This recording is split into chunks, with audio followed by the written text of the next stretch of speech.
हरे कृष्णा। हरे कृष्णा। तो आज का नामामृत है पवित्र नाम का अमृत, पेज नंबर 219। पवित्र नाम जप व्यक्ति के सुप्त पड़े नित्य कृष्णा भावामृत को जगाता है। तो कोई रीड करना चाहता है तो इसको एक बार रीड कर दें। पवित्र नाम का जप व्यक्ति के सुप्त पड़े नित्य कृष्ण भावनामृत को जगाता है। जैसे कि सांप के काटे व्यक्ति को होश चेतन अवस्था में लाने के लिए किसी मंत्र का उच्चारण करना पड़ता है, उसी तरह भौतिक जीवन में अचेत अवस्था में पड़े व्यक्ति की चेतना महामंत्र सुनने से जगती है। गरुड़ पुराण में श्रवण के महत्व को अच्छी तरह से प्रस्तुत किया गया है। वहाँ ऐसा कहा गया है, भौतिक जगत में बद्ध जीव की अवस्था एक अचेत पड़े व्यक्ति जो कि सांप द्वारा काट लिया गया हो की तरह है। ऐसा इसलिए है कि दोनों की चेतना को मंत्र की ध्वनि द्वारा वापस लाया जा सकता है। जब किसी व्यक्ति को सांप काटता है तो उस व्यक्ति की मृत्यु तुरंत नहीं होती, पहले वह अचेत अवस्था में रहता है। भौतिक जगत में भी हर व्यक्ति सो रहा है क्योंकि वह खुद स्वयं के बारे में, अपने वास्तविक कार्य और अपने भगवान के साथ संबंध के बारे में अनभिज्ञ है।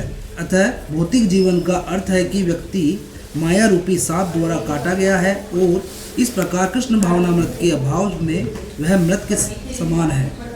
अब मृत कहलाए जाने वाला वह व्यक्ति जिसे कि सांप ने काटा है, उसे पुनः मंत्र के जाप से जीवित किया जा सकता है। ऐसे मंत्र बोलने वाले योग्य व्यक्ति होते हैं जो उस व्यक्ति को पुनः जीवित कर देते हैं। उसी प्रकार भौतिक जीवन में मृत प्राय अचेत अवस्था में पड़े व्यक्ति को सिर्फ महामंत्र की आध्यात्मिक ध्वनि हरे कृष्ण कृष्ण कृष्ण हरे हरे, हरे राम राम राम हरे हरे को सुनाकर वापस कृष्ण भावनामृत की चेतन अवस्था में लाया जा सकता है।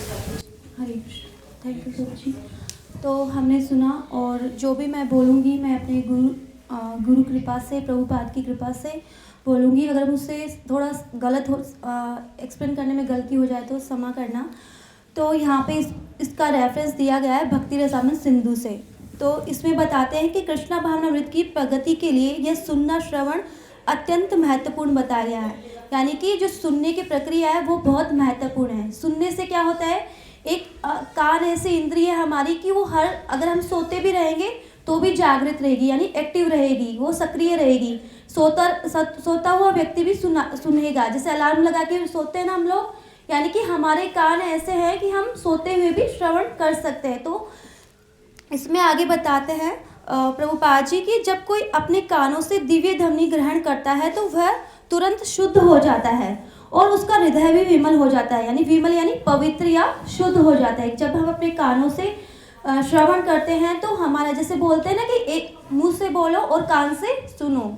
जैसे हमारी संस्था है उसका नाम भी इस्कॉन। तो यहाँ पे गुरु महाराज जी ये बताते हैं कि इस्कॉन यानी कि मुंह से बोलो और कान से सुनो। तो यहाँ पे श्रवण विधि को, यानी चैतन्य महाप्रभु भी कहते हैं कि जो श्रवण विधि है वो बहुत महत्वपूर्ण है।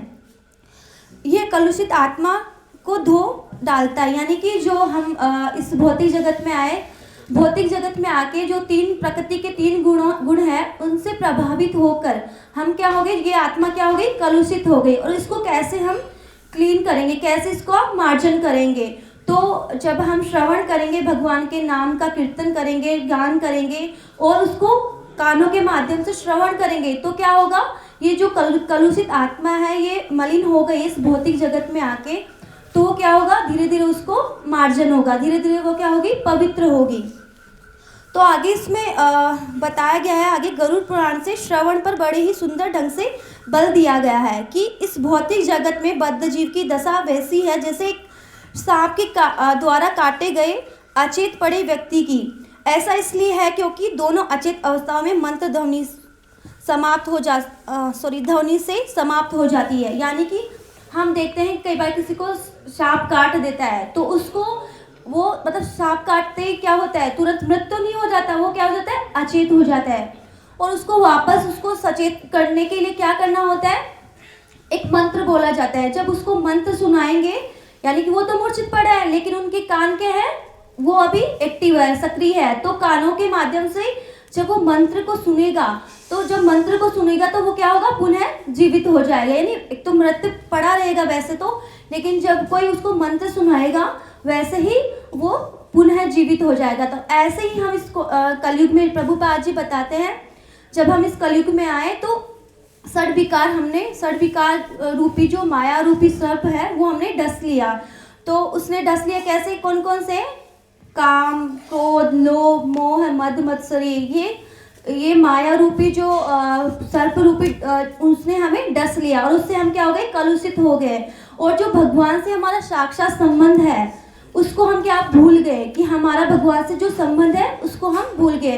तो उसको हमें पुनः जागृत करने के लिए, पुनः हम मृत शरीर को जगाने के लिए यहाँ पे बताया गया है कि अगर हम जैसे भौतिकवादी जीवन का अर्थ है कि उससे माया रूपी सर्प ने काट लिया है और वह कृष्णा भावनावत के बिना मृत प्राय है। यानी कि यहाँ पे जो हमारे श्रील प्रभुपाद जी, उनके गुरु महाराज जी ने भी यही कहते हैं, मैंने उनका एक कोट पढ़ा था कि उसमें भी उन्होंने यही कहा था कि इस भौतिक जीवन में, भौतिक जगत में कोई व्यक्ति है, अगर वो कृष्ण का भक्ति नहीं करता या कृष्ण की नाम का उच्चारण नहीं करता, वो एक मृत व्यक्ति के समान, एक डेड बॉडी है वो, उसका कोई यहाँ पे वो मूल्य नहीं है उस व्यक्ति का, वो एक मृत समान है। तो यहाँ पे इसी बात पे जोर दिया गया है कि हमें श्रवण विधि और भगवान कृष्ण के नामों का श्रवण अत्यधिक करना चाहिए।